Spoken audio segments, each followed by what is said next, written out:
Evening, everybody. It's Tuesday night. It's 9:05. Thank you for staying through the end of the Superstation's presentation of the Beastmaster. It's Again. time for What's on Joe Mind. All-time favorite. And please bear with us. We're having some light technical issues. We're fighting the dreaded echo one more time. So if it doesn't get any worse, we'll be okay. But otherwise, you might see Mike throwing a lot of wires and shit around. But if it gets worse, we'll be amazing. Yeah. Activate the super chat. Right. We'll get to hear all of the greatest praise that you want to hear Joe Slepsky from Joe on Joe podcast read with an echo effect. Extreme. We'll get to that momentarily. Until then, enjoy our kick-ass theme song.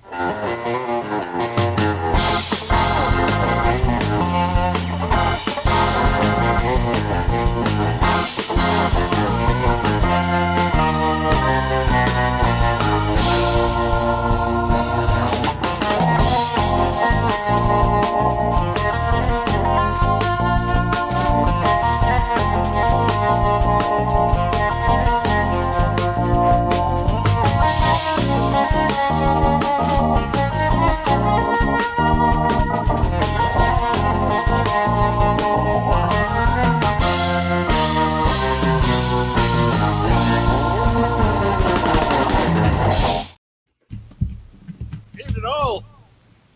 Welcome to What's on Joe Mind. We are a fan cast about the world of G.I. Joe. I'm your host, Mike Irizarry. How's the world doing tonight?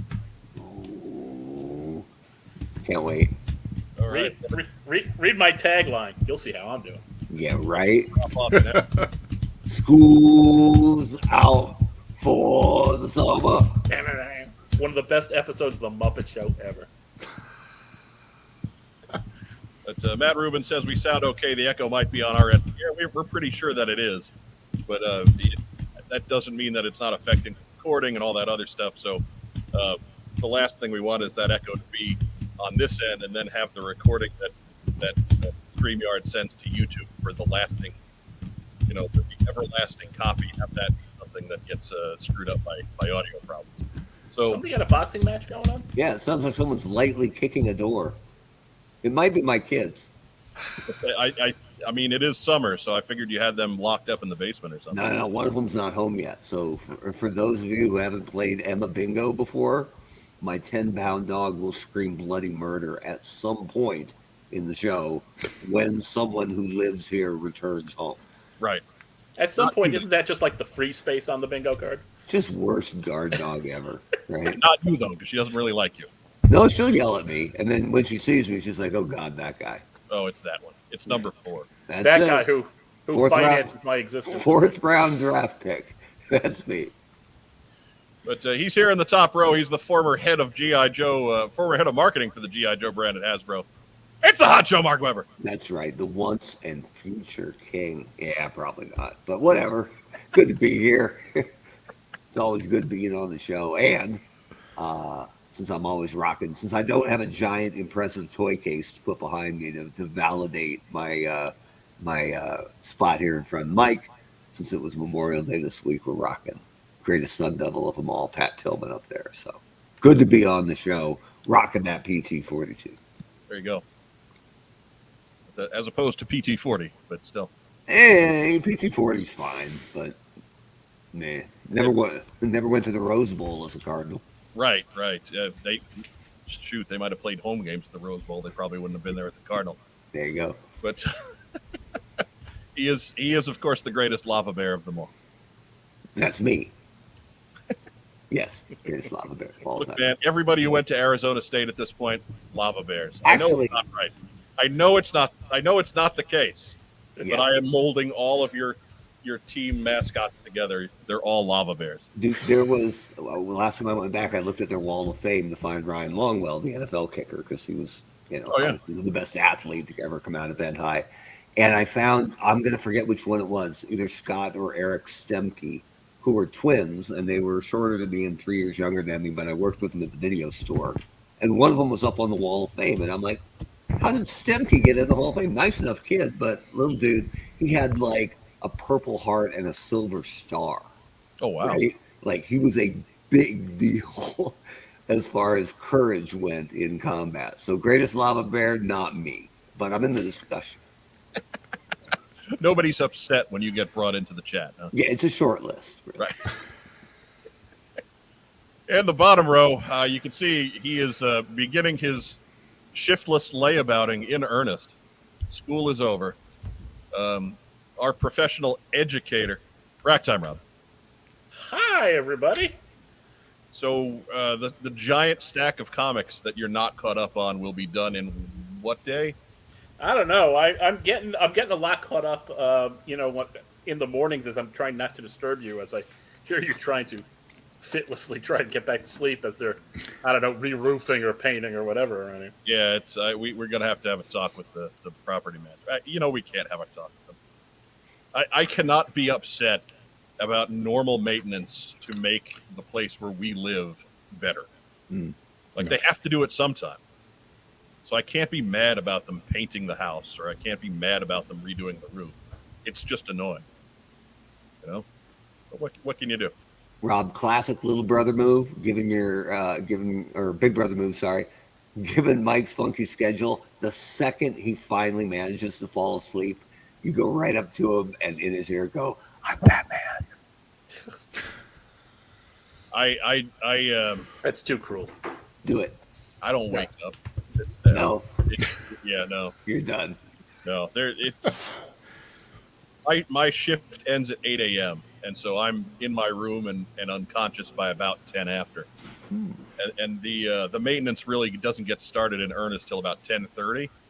So there's a couple hours of real sleep where I am dead to everything, and then the power tools and the loud beeping and things like that start. Like they tore down the entire mail structure that houses all the mailboxes behind us last week and rebuilt a new one in the space of about 4 days. And they did this all during the time when I would normally be unconscious. That's harsh. Really, the real key to here, the real message is stop working overnight. Yeah, that's pretty much. That's the message. Yeah, I can't complain about them, doing some long overdue maintenance. Right. Just as someone who's paying rent here. So yeah. Right. There's no complaint there. I do not begrudge them this one bit. I hope they stay safe and hydrated. Well, if you miss the random piercing loud noises once they're done, you can borrow my dog. Right. Yeah. Forever. Right. I mean, for a while. I had cats, and they used to try to attack, and I don't know this for certain. I only know these stories secondhand, but they used to try and attack my feet when it was time for them to be eaten. Right? No, not time for them to be eating. No, you got it right. Eating is what I meant to say, and apparently all that resulted in was cats getting launched across the room because I would just kick them in my sleep. No. I did that to the also in the bottom row. Times. He is the host of the Joe on Joe podcast. He is our special guest host this evening. And he's doing something special on his own program. We'll talk about that in a little bit. But Joe Slepsky is back on the program. Hello again, everybody. Hi. Thanks for having me on. I'm excited to be back. Always love being on the show. Good. Always love talking about kicking cats. Right. I'm at a point in my life where I'm probably more a cat person than a dog person, right? Yeah. Like whatever. I could interrupt my schedule and take him for walks 3 times a day, or every other day I can spend 10 minutes and scoop out a box. Yeah. You know what? You make a valid point. 2 days. Yeah. You make a valid point. That's the one right there. But the trade-off, though, is that dogs actually want to be in the same room with you. Cats tolerate you. I will admit that cats are a bit more of a crapshoot, but I've had 4 cats, and 3 of them have been absolutely delightful. Oh, that's great. Yeah. Snuggle bear type animals. So I agree with you. When you do get those cats that are like, hey, I want to hang out, it is more rewarding than right. 90% of dogs, because dogs just always are like, yeah, what's up? Yeah, let's lick butts, you know? Yeah, I love you. I love you. Yeah. Of course, I love everybody. When you get that cat that wants to be up in it, you're right. Totally. Dogs are always down for the hang. Look, grew up with dogs. I have nothing against dogs. A good dog is your best friend. But man, they're too. I can't keep up with that energy at this point in my life. How come G.I. Joe never did a cat? Well, Dusty had Sandstorm. Yeah, that's just. I would say it's a feline. I'm talking about an actual cat, like a cobra, and it would probably be a cobra. You know, like give the Baroness a cat. Why don't you do a version of the Baroness with a cat? You know, with like villain purring motion. I mean, that was a thing already. Bond was doing it already in the 70s. Or maybe when you're doing a G.I. Joe headquarters, there's just some random cat. Yeah. Like the bodega cat. Right. Totally. You know they've got one to keep the rodents in check. Oh, Diana says Sandstorm was a coyote, and aren't coyotes? Coyotes are like wolves' dogs, right? Coyotes are just different. Yeah. So there's no cat. There's Max. Spearhead. Yeah, you're right. Good point. But I want a house cat, actual house cat. You got Junkyard. Give me fill in the blank. I think they knew that as the comments say, we've got Chunky Tank Kitty now. That's it. The cat was trying to drive the tank. Right, and we do have some more Chunky Tank Kitty news via our good friend Michael Cleppinger, who will be the gentleman selling Chunky Tank Kitty to the world at Joe Fest on June 9th through the 11th. So, but Walter McLeod's got his a community notice there, some Adventure Team imagery up over on my Dios page on Facebook. With all the Real American Hero spotlight, I felt Colton's era expanded, or Colton's era needed some attention at living the Adventure Dios. Maybe we'll add a cat with the Mars Man of Evil. Well, there you go. That would be awesome. Yeah, cats totally should be on like the evil side. They should be on the Cobra or Mars side. Yeah, Blofeld had the right idea. Yeah, and it sets up a natural rivalry with Junkyard. Look, I'm just saying, you can have a natural rivalry with Junkyard with the G.I. Joe Pit Bodega Cat. Oh, also that too. Sure. Yeah. Who has obviously a collar with a little medallion on it that says "Front towards enemy." Or it's a grenade pin. I want to see Cobra Cat Herder, and it's just like some frustrated, stressed out looking guy. Matt Rubin, you're exactly right. Like, when her cat shows up, they know that she's been snooping around, and they're yep.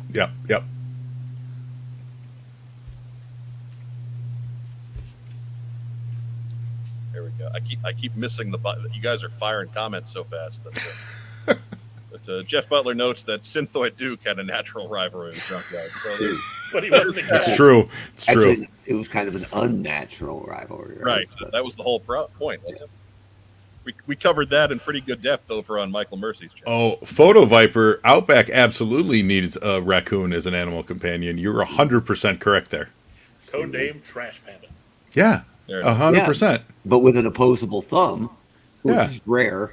And then everyone can hold weapons. And then everyone takes their Rocket Raccoon toys and they customize it and give them Uzis and stuff. Right. You give Rocket Raccoon an Uzi and poof, he's a joke. Yeah. Makes perfect sense. Given what is it? M1911A. Jason Berg asks, "Hey, what's on Joe Mind? Any word on Carson's Collecting the Art of G.I. Joe book? I thought it was supposed to ship in the spring." He has just been adding content. I know they send out notes pretty regularly on that one, so the best place to get the up to the moment word is on the Kickstarter page for that book. He updates pretty regularly. Not to kick forward, but sometimes you want to get this stuff done right. It does take a little more time, and once that sucker gets done, printing a book is not the same as putting together action figures. So it's a much faster process once it actually gets done. It's hit button, right? Send. Yep. And for an omnibus style thing, take your time, get it right. Right. I don't need an appendix. I want the full collection, and he always delivers. Those projects are always fabulous. So right. Those look, anytime you're on a Kickstarter, so long as you're making progress, really the time of completion needs to be a little flexible. So, given Carson's track record, it will be completed, and it will be fantastic. Yes, completely. Right. We're working on getting it in soon, so we might ask him that when it's time. And then I'm going to white out his name on the front and write my name on it. right? And take credit for his work, and take total credit for his work. No, wait, I can't think of anybody who would try to do that. Uh-oh. Oh, Mark. I don't think I know that story, but we'll tell you off air. Yeah. fair enough. I didn't mean Not anything worth by that. repeating here. Come on, man. I didn't mean anything by that. Starting rivalries. Not even Rachel, I completely agree with you, Rachel. we're- Gadget's nemesis was absolutely Destro with a cat. You're 100% correct. Well, if you watch the last two seasons of Super Friends, it was Darkseid. But anyway. Wait, Destro was Darkseid? That No, doesn't make any sense.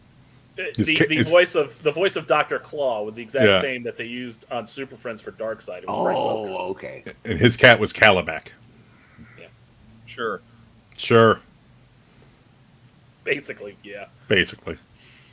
It's like if Dr. Claw just, used intergalactic space technology to try and marry Wonder Woman.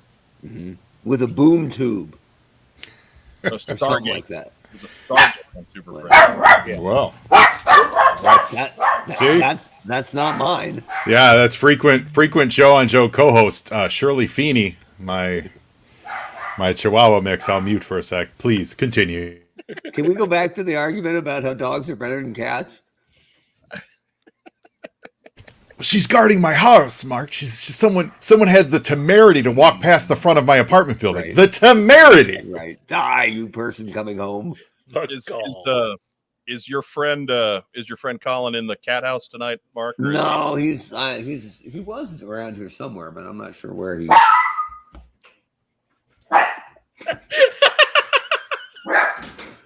I just beamed the dog with a pencil. Well, everybody at home, you can take note that episode 264 is when we finally went to the dogs. Man, Tonight on Wild Kingdom. Awesome. Emma, did you terrify that guy who lives here? The good news is everyone's home now. Dogs So and cats living together, mass hysteria. The only trick we have left in Emma's book, aside from pooping in the house, is when my son goes upstairs, she may stand on the stairs behind me and whine so I can hear how much she's unhappy with what she's got left. Right. Yeah. Well, you are the worst, man. I think that's been scientifically proven. Fair enough. That out of 4 Webers, you are the least popular. That's why you're on this show. And I'm always the first one down and the last one to leave the main floor. Like we couldn't book the rest of the family, so we settled for you. Right, like I said, 4th round draft pick. Oh my God. Matt Rubin notes that he's glad he's wearing headphones or his dog would have went off. That's Diana Davis's dog's off. See? Doug Dello's dog went. Yeah. So yeah, we're right. Yeah. Oh, look, Jeff Butler said his cat just went wild. The next move, everyone didn't. start telling Alexa to do stuff. right. Because cats react the same way I react to some dog voices. They go, It's Alexa, dogs across America. Alexa, subscribe to What's on Joe Mind. I used to have one of those, and then I would just see random times when the little ring would light up slowly and then go off on its own. Like I'm the only person in the apartment. I don't have the television on, and it would just go off. So I unplugged Alexa. I was done. That was Bezos eavesdropping. Just check it out. Seeing what's on Joe Mind was up to. People happy with Comixology? Let's fix that. We'll paint your wagon, Comixology customer. Remember, if you're following us on YouTube tonight, go ahead and give us a thumbs up. Subscribe to the channel. You guys are getting a little slack with the likes lately. Make sure you do. That's just click a button, man. Just right there. If you're on YouTube, or rather, if you're on Facebook, thank you for tuning in there as well.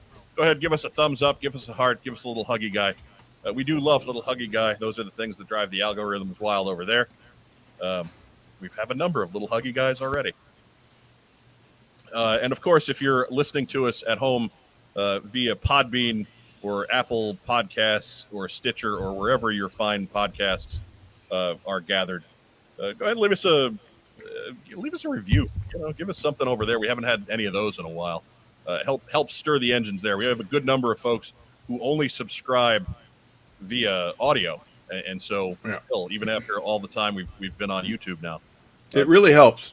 Genuinely, you hear it on all the podcasts. Everyone says it, but the reason everyone does is it actually helps. They all these systems, they all have trackers. And the more attention something gets, they'll move it to the top of their rankings because they think people who use their platforms want to discover new things, and this seems to be popular. So it genuinely helps. It takes 2 seconds.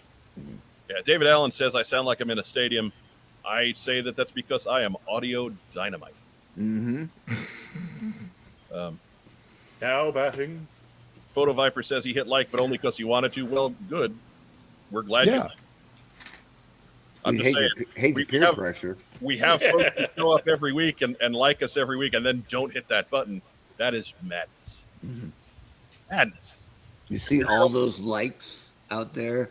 Right. Give to us all the likes. For all the people out there that think that if you tune in every week, but you don't want to get caught up in the Google machine, no, they already know you're tuning in every week. They are already cultivating all your other interactions in that app around it. You might as well just like and subscribe. Mm-hmm. So, yeah. Right, Sean Russell with the note that I have made many times. Audio people have it easy, right? Especially with you can tell these are regular. Don't you broadcast this with like a tag of like S&M? Like it's just sadomasochistic to want to watch the YouTube of this, right? Right. Again, Some with weeks Joe more than Colton. others. With Joe Colton on, is Joe Colton gone? No. If she's, you don't have to tag him. She's on the show. Congratulations, by the way, on the 3 uncles here to the baby Joe Colton. Well, it's not yet. Not yet? Oh, okay. Can't wait. Well, we're excited. It's imminent, right? Yes. Our due date is June 3rd. Oh. I wanted to make sure we got to before the calendar. The listed due date is June 3rd. Could be any time now. So exciting. If you are following us on social media, which we've got all of our links down below, we will certainly explode when we get news. It's going to be like Panda Watch on Anchorman. Right. We may go with the 10-day long live stream, waiting young Mango Habanero Colton. I may end up in a pit of bears. Yeah, you want a spoiler? She ain't making June 3rd. No way. Oh my God, no. No. And I'm Jason. Go ahead. No. Well, one, I think. What if the kid's first words are like Optimus Prime? I'm going to guess that's a kid that is going to live at the fire station very soon. Yeah. My lighting is poor. I don't have like a studio. I'm not usually on camera, as you can all see why. Dude, but also, I'm a pale Polish kid from Chicago, so it doesn't. It doesn't take much to Dude, they called you whiter than me. Them's fighting words. Well, Mark. Are you Irish? A little bit. Yeah. I'm like 25% Irish, 25% German, 50% amazing. Yeah, I got that plus Polish, so. Okay, there you go. A whole lot of pale here. Well, I'm sorry about that whole 1930 whatever stuff. But yeah, I apologize. Hey. Old news. I have so many jokes. He liked the Eternal Baseball podcast, even though there were 3 Yankee fans on Sunday. Hey, look at that. And what happened to those Red Sox on Sunday? And then they won game 2 the next day. Oy. Right. We dealt with them. That's exactly right. Now, there you go. That's bold. Mike, whatever button you hit there. Okay. That's like turn it up today. Right? A little song, a little dance, a little seltzer down the pants. Push the Alvin button and see what happens. Meanwhile, at the Hall of Justice.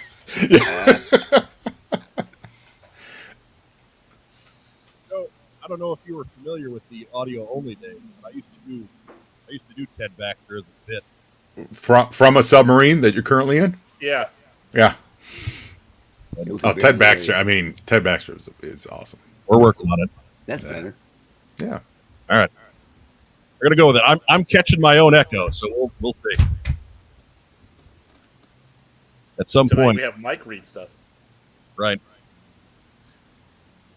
So Rob was off school today and spent the whole day pushing buttons on your audio board just to see what might happen tonight. Probably. Yeah. What did I tell you about playing with his drum set? But anyways, we've wasted enough. This was my morning. time. Ooh, that's a good one. We do have a lot to get to. Englehart, right? Shut up. I didn't say anything.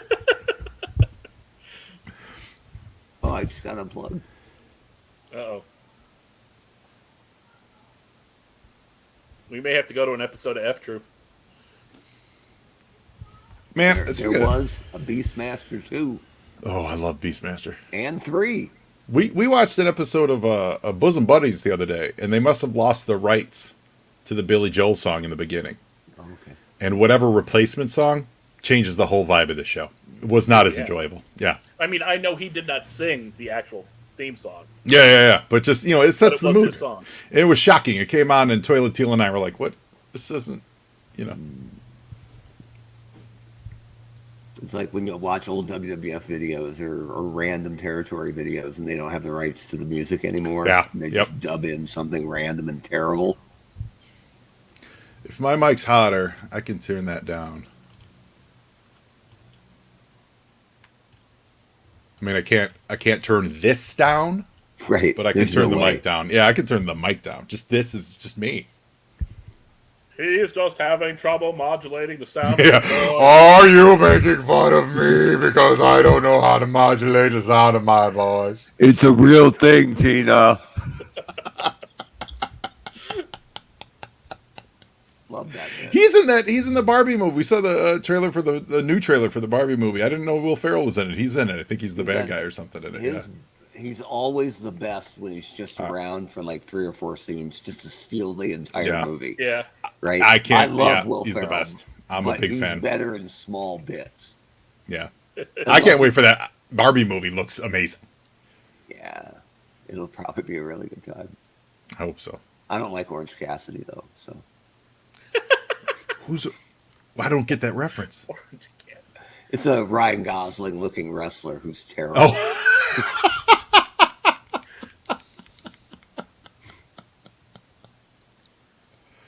His whole shtick is just basically I'm skeevy denim guy. Pretty Isn't much, it? yeah. I mean, I don't understand that. But the And guy the who stupid who owns and runs the company is his biggest fan. So first match every Wednesday. Here comes Orange Cassidy. Oh, boy. And he sounds like a crappy beverage from the mall. Yeah. I mean, it's what the hell? Or it's like the faker version of David Cassidy, right. like from He-Man, Faker. Right. Like Skeletor's like, I cloned you, He-Man. Yeah. With Orange Cassidy. Now go and infiltrate the Partridge Family. Yeah. You will ride the bus and sing with the young red-headed drug addict. I think I hate you. I'm taking over. We'll be out of here by 9:45 if I'm All driving right. this bus. Let's go. Stay tuned for F Troop. Working on a schedule here. Got to be done by the top of the hour.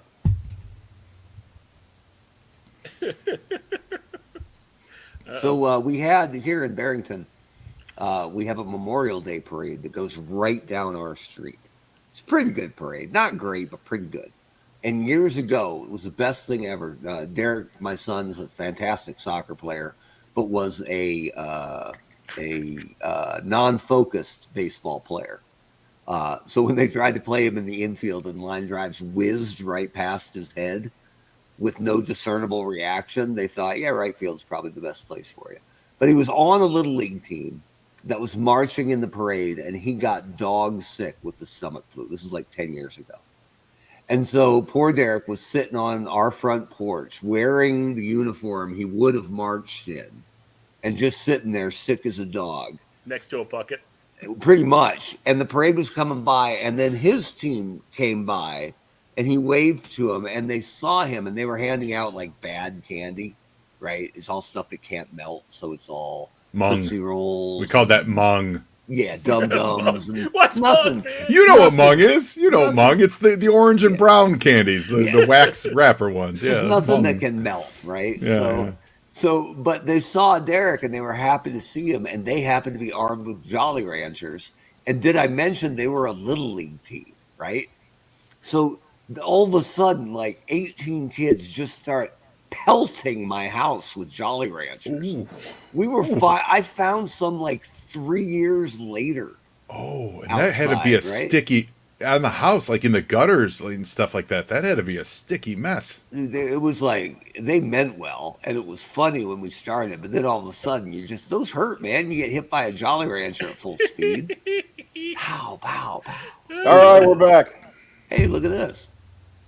Everything just cut out on me, so I had to bust out for a second.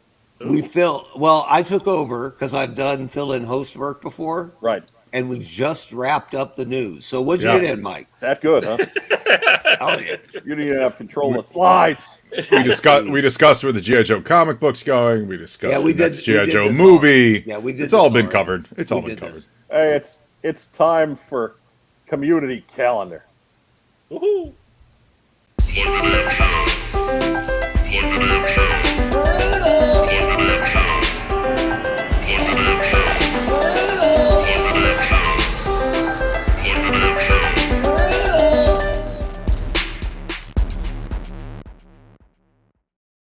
Wow, we made Adult Swim. That's the right. tannest I've ever looked in my life. I don't wear a hat that often, though. Hat means bad hair day. Right. But remember, if you've got a show that you want to see in the community calendar, let us know at whatsonjoemind@gmail.com.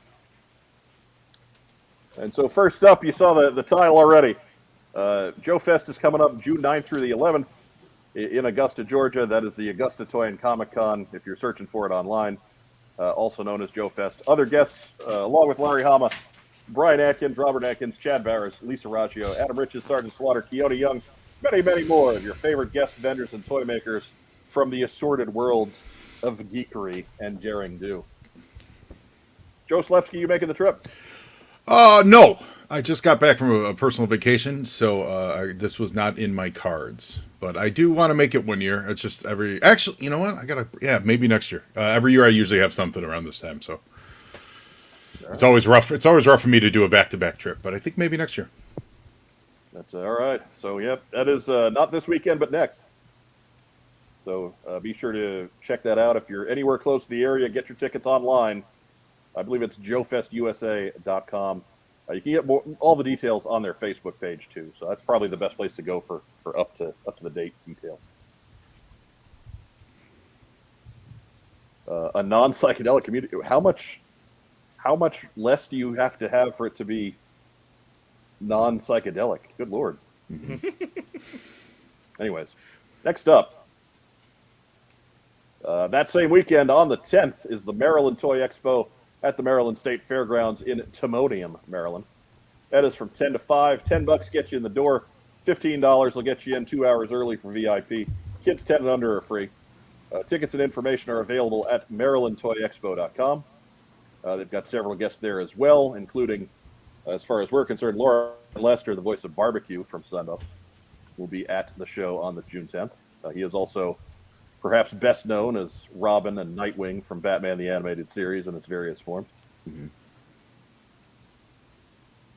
It's too bad that guy left to find a Batman the Animated Series podcast last week, or he would have found out about this. Yeah. But we wish him well. Was it like a comedy club? A guy stood up, was like, "I can't handle this. I'm out of here." Yeah, well, basically, we had a guy show up early last week. Started trying to coach everybody on what he wanted to discuss on the show, despite the fact that we make it pretty obvious in our thumbnails and our descriptions what we're going to talk about. Sure. And so he tries to coach up the crowd first off, then puts us down while we're going, and then says that we're boring and he's going to go find a Batman the Animated Series podcast instead. And it's just like, okay, dude, you have a good time. Yeah, you have fun with it. Man. Internet's wild, man. Internet's wild. People just wild out. It's unacceptable, but awesome. Yeah, I mean it's live television. So. Was he Matt? That's funny. He's still out there. Oh, that's funny. Why are you yeah. hitting up G.I. Joe podcast for Batman the Animated Series stuff? He's some kind of urban terrorist. Maybe he thinks it's a man bat, and or like. Hey, and our regulars are fantastic, right? They're Yeah. and don't take this the wrong way. They're totally coachable. If we throw something out there and say, "Hey, what about this? We want to hear," we get tons of good feedback from them. They know what they're talking about, but they're not just gonna be led because they're here Right. by new Yahoo, right? Yeah. Come on now. X-Ray Bandicoot wants to compliment the Wes Anderson community calendar intro. That is more from Absorbvids. So thanks to him for all of our, most of our community calendar intros. We're trying to get the podcast into Sundance. Right. Can we? That's can a new we- name. Welcome to the show, X-Ray Bandicoot. Can we find a Batman the Animated Series podcast and go talk G.I. Joe in it? Like all of us? That'd be great. Look, I would break down and just be talking Batman. if I Yeah, am that was what I was thinking is that Ragtime Rob would probably go Seth Rollins on us right if Right. we never get him back. Who are those guys? between Rob and Joe Slepsky, I don't think Mark and I would have a lot to contribute to that conversation. Oh, we'll carry the load though. We'll Yeah, talk. I- We'll talk Batman all day. Yeah, Like, Rob's just using us to get to his Batman podcast eventually. That's fine. That is This is a backdoor pilot. They are And they're the Arn and Ric Flair of that particular horseman category. On that vacation I was on, we spent 3 days in a house in New Orleans, and I claimed one TV was only going to show Batman the entire weekend, and that's all it did. Batman movies, Batman cartoons. Because I wanted to watch Batman all weekend. As anytime we came back to the casa. In that analogy, Mike, am I Barry Windham or Paul Roma? This is a big difference. Dude, it doesn't matter at that point. You're going to be watching is what it's going to be. Yeah, fair enough. Those guys they're going to go. Figure Six Pack asked, did we hear the news on the G.I. Joe reference of the Transformers movie? Yes. We'll probably get to that in the news. Oh. Well, I thought Hang we on to did those the news. questions, man. Hang on to those questions. All right, fair enough. Oh, But, Firefly's got a good point. He said he missed this person. We don't. Yeah, no, we didn't miss him at all. In fact, he tried to leave some comments on the video afterwards, so I just made sure he wasn't going to come back. Good. So he's just out. That's the first guy we haven't liked since Renegade Biker. Yeah, like it's not real difficult to get banned from the What's on Joe Mind live chat. Good. Very smart. Yeah, I'm all for you guys having fun. I want you to be loose and have a good time, but don't try to disrupt the show. You know, same as being in the mailbag, right? Don't be a dick, and everything's going to be fine. Show up, let's talk Joe, let's hang out, let's have our in-jokes, let's do our thing. But let's not show up and try to make it all about me, because that's not going to go over well. Yeah. The ban hammer is heavy, but it swings easy. I Right. once banned Rob for being next to a guy, yeah, Right. And- Mark's and- out of control. and he came back to co-host the show. So yeah. Lead the Yankees to glorious victory. that's right. Same weekend, Robo Toy Fest is in Pasadena, California. That is going to be at the Pasadena Convention Center. I will be there. Woohoo! Will you be paying VIP for $25, $30 at the door, including your exclusive pin? Fuck no. So you'll be Swear general jar. admission $15 or $20 at the door. Hell yeah. Well, you'll be able to see famous Joe artist Jamie Sullivan. You'll also Nice be guy. able to see animation director Larry Houston, the Great voice of guy. Blur, John Machida Jr., and several other guests from the world of comic books and animation. Yep. Tickets and information at robotoyfest.com. It's always a Joe, nice how show. are you going to get to the Pasadena Convention Center? I'm going to take my car named Snake Eyes. Are you going to take Fountain? All right. And go all We're the way probably up? no. From where I'm at, you take the 10 and you cut over to the 405, and then you go up north. But when your map tells you to go to go off on the I-10 to Pasadena, just ignore that. You got to go straight it'll be all the way up. jammed. Yeah, it'll be jammed, especially that time of day. No, I don't know, man. I was going to let Rob have it. I was biting my tongue like. Sorry, I missed that initially, and then I swiftly yes-anded it. I didn't catch exactly what you were saying. But my car is named Snake Eyes, and I am going to be taking Snake Eyes there. X-Ray Bandicoot says he's not new. It just took him 10 years to come up with a clever comment. Well, you should throw him in there more often, man. Yeah. Yes, Diana. Diana, are you going? Will we see you there?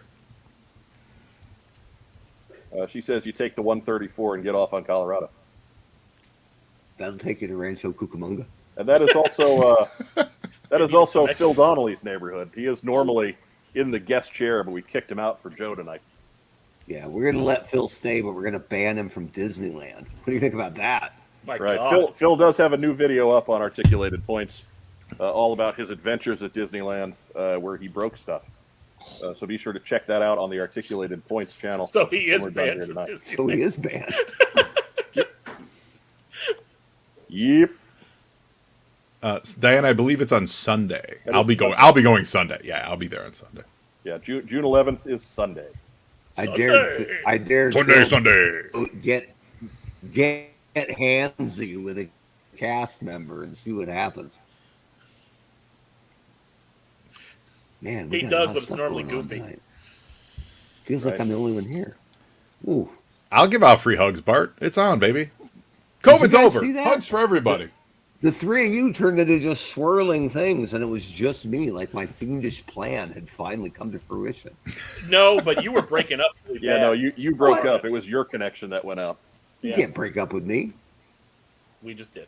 See, Yeah. Diana Oh, says fair she'll be enough. going if it's on a Sunday. So there you go. All right, I'll look for you. Lunch. Look for Cullen and his exquisite beard.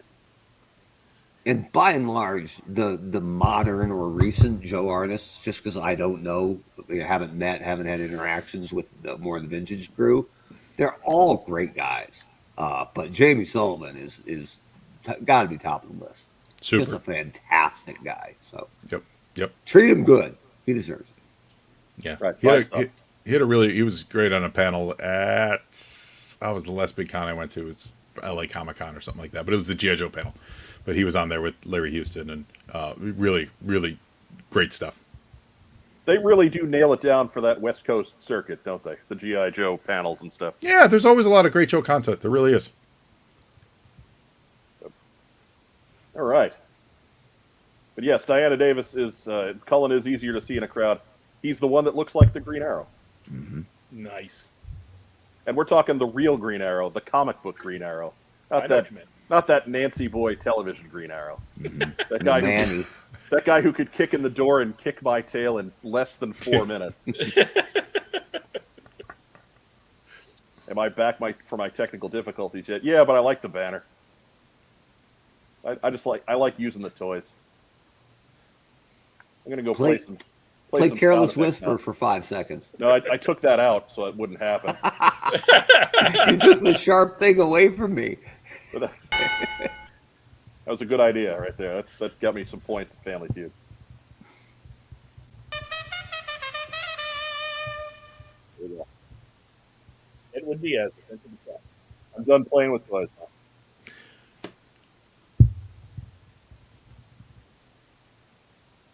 Oh, then we fast forward to the next week. We got the Ohio Toy Show in the Metroplex Expo Center in Girard, Ohio. That is on June 17th from 11 to 4. General admission $5. VIP gets you in at 10 o'clock for $10. Parking is free. Tickets and more info are available at ohiotoyshow.weebly.com. So, yeah. Yeah, no, Dot Weebly? sure. I think All that's right. It wobbles, but it doesn't fall down. Apparently. Yeah. right. Weeble Wobbles. The Weeble Wobbles finally got a new gig. And Mike, all of a sudden now you sound like you're on old time radio. Look, man, we'll take it because at least I can hear you. Oh, now you're back. The Kaiser has taken Paris.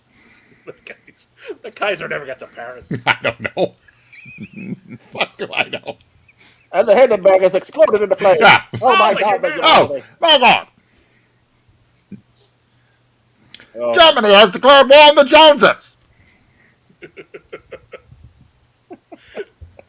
the Germans have invaded St. Louis. It's just in. The Falkland Islands have just been. We get towards the end of June. We got the DFW GI Joe and action figure show down in Dallas, Texas. Nice. Brought to you by the Dallas Fort Worth GI Joe Collectors Club. This is one of the longer running regional shows. They've been doing this probably upwards of 10 years at this point. That's great.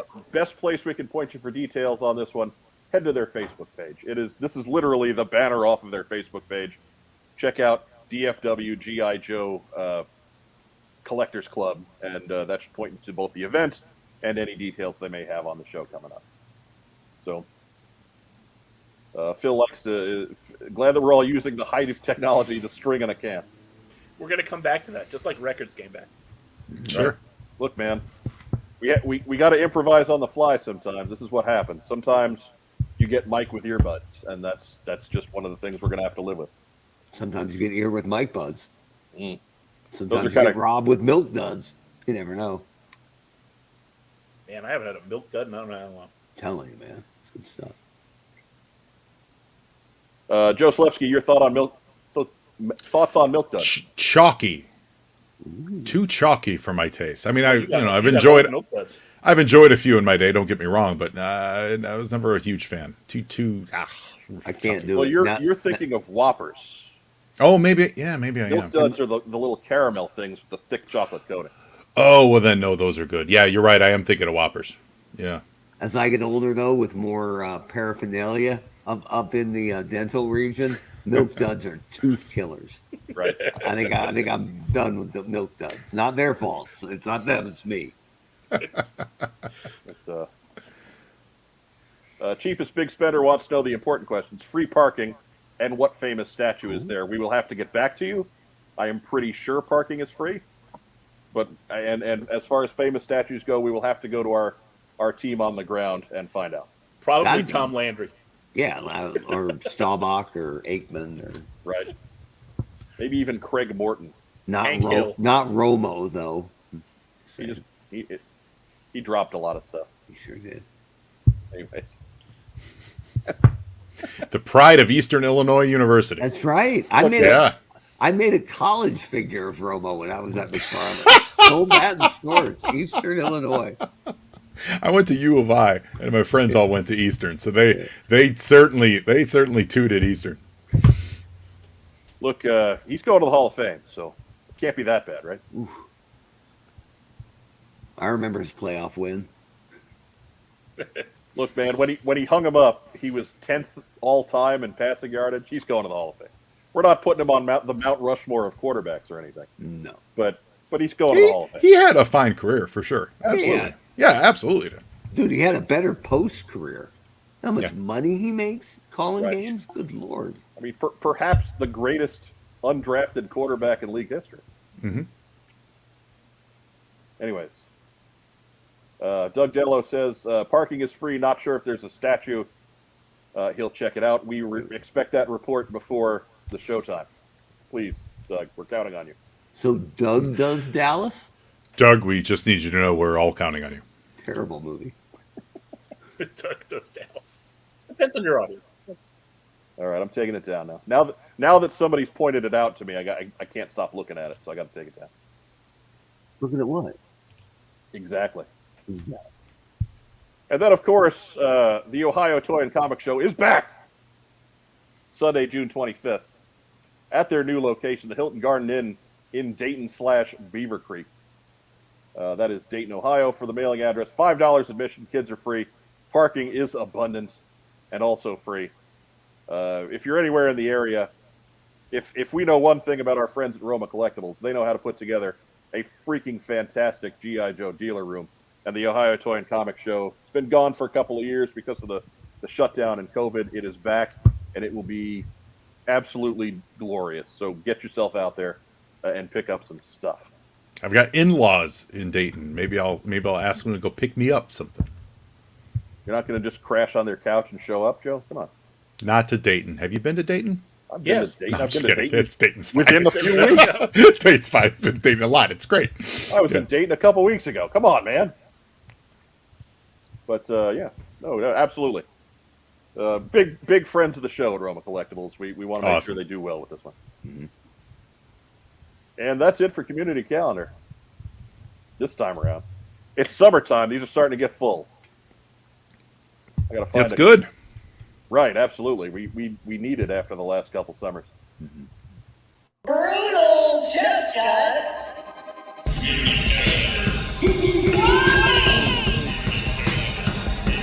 Shipless layabout.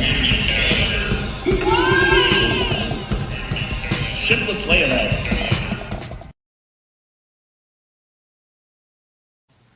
That's right. All right, we went with that one because of the predominance of shiftless layabout. But again, if you've got a show that you want to see in the community calendar, make sure you get it to us at whatsonjoemind@gmail.com, preferably before like Tuesday afternoon.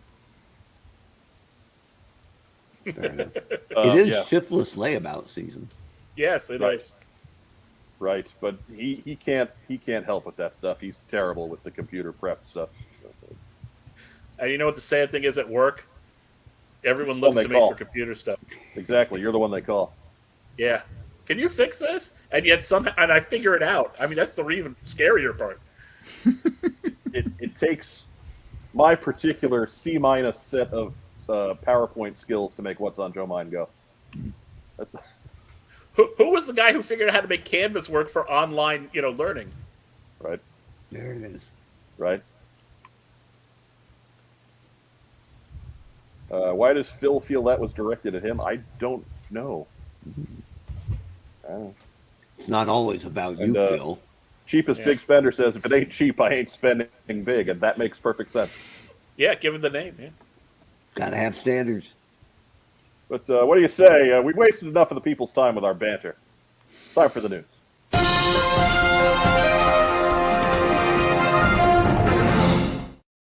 You may call it a waste of time. This is audio gold, baby. Mm-hmm. I don't know about gold, but sure.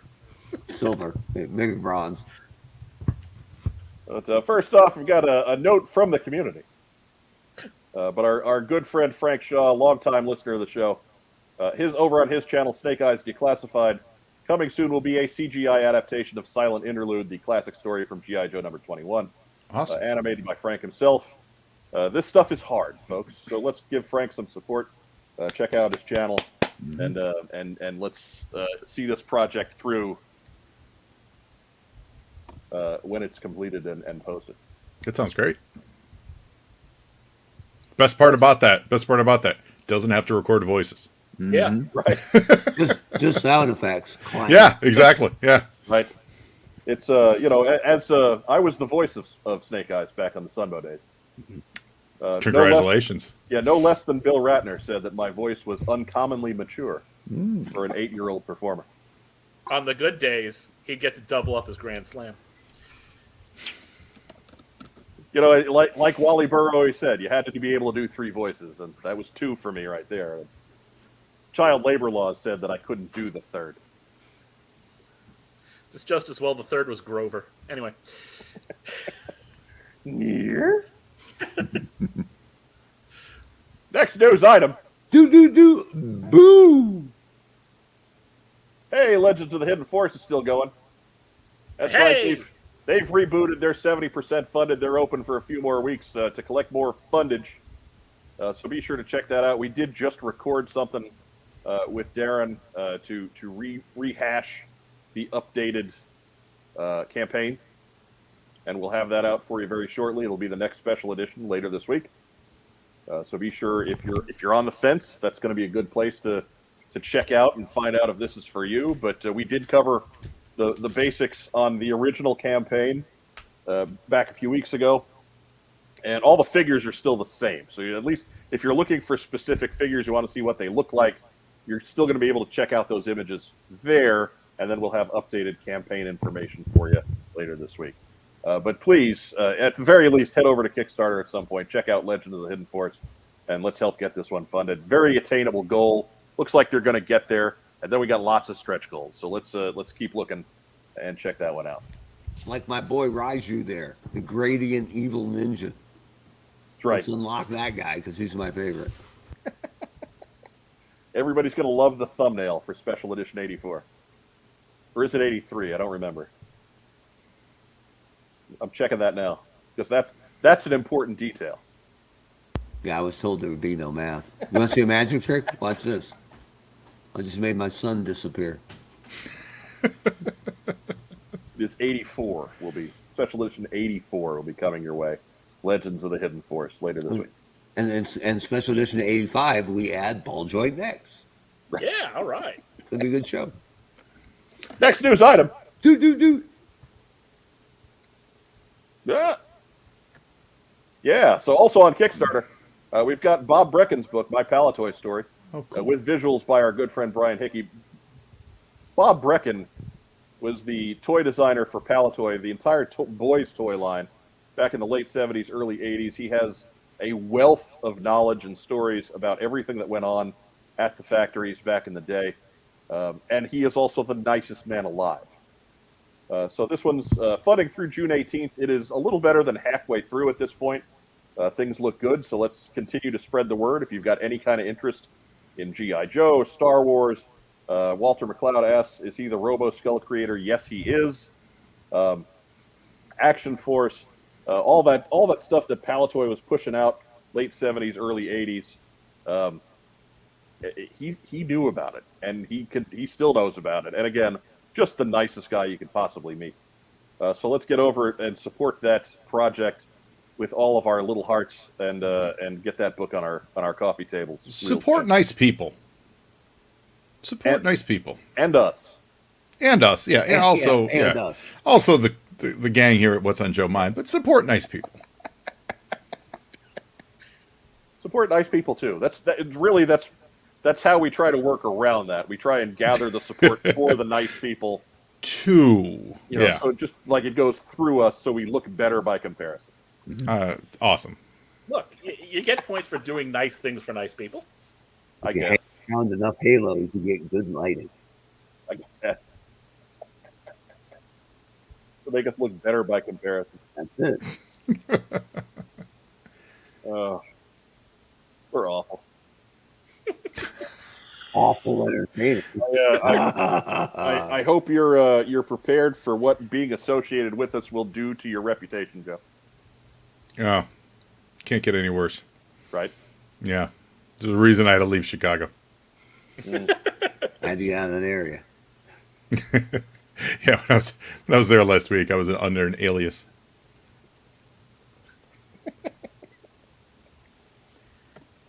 I'm letting that one go. Next news item.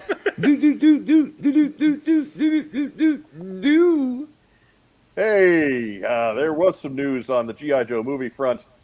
This was at the press conference in Singapore for Transformers: Rise of the Beasts. Basically, the write-up on his tank went as such. Noah Diaz, played by Anthony Ramos, that's the second gentleman in the photo there, is an ex-military electronics expert who lives with his family in Brooklyn. At the start of the movie, the audience finds him to be dishonorably discharged from the military. After befriending Autobot Mirage, the robot gives him an advanced exosuit to join the battle against Scourge and his Terrorcon. And so, at the end of the movie, he is handed a card, and on that card is the Eagle logo from G.I. Joe with the G.I. Joe listing underneath it. So, it looks like it's going to happen. It's exciting. I guess. I mean, it's. I'm putting it in the category of necessary evil. Yeah. And when you look at this photo here, on one end of the picture is the director of Transformers: Rise of the Beasts. On the other end, the older-looking large gentleman, that's Big Lorenzo. Oh, is it? De Benaventura, the producer. So they're all on board with this. This is a thing. Provided Rise of the Beasts does not fall flat on its face, the next Transformers movie looks like it's going to be a combo movie with G.I. Joe. Which is good, because they've spent 6 Transformers movies trying to get us to care about the humans more than the robots. So Yeah. Well, may as I well mean, just bring in a bunch of humans. there was always that talk that the John Cena's crew in Bumblebee should have been, or at one point was like a prototype G.I. Joe squad. Yeah, I heard that in an early draft. That was what they were going for. But Right. nothing ever really came of it. But Joe, you're our guest, so we'll give you the floor first here. What are your feelings on this? I love it. I think it's great. 100%. Like, why not? Snake Eyes, for all its for the few bright sides to it, was not great. It didn't bode well for the future of the franchise. So if we can get more people excited and exposed to G.I. Joe through Transformers, and let's be realistic, what's this, their 7th movie? You know, Yeah. like globally, it just still makes a ton of money for them. Yeah, let's go for it. You know, do I have any faith that they'll be treated well? No, but I will take it, because prior to this news, my assumption was we were going to go a long time before seeing live action G.I. Joe, because I mean they did a movie called Snake Eyes that couldn't even get a guy in a suit that looked remotely like Snake Eyes until the final 30 seconds of the movie. You know, that was a complete failure on that front. So yeah, I'm all for it. I was kind of okay. I was in the minority that he didn't look like Snake Eyes till the end, because he didn't act like Snake Eyes at all. Sure. So, Yeah. Well, yeah. no harm, right? Yeah, it was American Ninja. It was American Ninja 6. You know, Yeah. That's really what it was. And again, just to be clear, I'm not talking about the ethnicity of the Oh actor. yeah, totally. I'm Yeah, talking no. about the quality of the character Yeah. that Agreed. they wrote Same. for him and totally misunderstood. Totally same. So yes, if this is how we can get back to it and get some more people jacked up and excited about it, that'd be great. Absolutely. Right. I just my issue with that, like I understand that that's what has to happen if it's going to happen at all. But man, the Transformers has been suffering a bit from the law of diminishing returns lately too. Sure. So I don't know if it's going to be enough. Like this, it's no sure thing that this movie's going to be a hit. Well, Bumblebee was good. Like, I liked that movie. I've watched it a few times. It's a good, well-made movie. It's totally, like, concept-wise, it is completely just a rehash of the first Transformers movie. But they realized that they needed to simplify the design, that, you know, to stop giving everyone convulsions and seizures every time they fight. So that was a step in the right direction. If they continue that direction in this one, I have no reason to see why it wouldn't be as enjoyable. If they revert back to the Bay-isms that they got away from in Bumblebee, then yeah, I think you're just in for more diminishing. But I enjoyed Bumblebee a lot. Yeah, it was a real tone shift, which is what the franchise really needed. And that was Yeah. it was straight getting away from years and years of Bayism. Yeah. And then everyone, bags on Bay. He did get the franchise off to an incredible start. And he makes an But- exciting movie. My biggest complaint with all those Bayformer movies is just the designs are way too jagged, for use of a term, for that style of camera work. You know, like you can, when you're dealing with and they should have known this. This is something they should have absolutely realized. When you're dealing with a director who moves the camera that much and is so herky-jerky and exciting visually with his camera, your designs need to be much more simplified so that human beings can track what's happening based on the color, the form of that character. Right. But the designs were complete garbage. Everyone looked the same, and then when they're in motion that fast, Yeah. there's no human alive that can tell what action is actually happening on the screen. That's the biggest failure of all those movies. The plots are, here and there. The one with Excalibur in Europe, that was actually a dumb plot. But the other ones are fine. They are what they are. You cannot track what happens in those movies, and that's a failure on like the production level. Michael Bay makes fun movies. That Ambulance movie was fantastic. Maybe if they took the Bay Transformers movies and used the Snake Eyes fight scene shaky cameras, Yeah. then we'd have cinema gold. But That's the there's something to G.I. be Joe said for that. Transformers crossover we need. Like Yeah.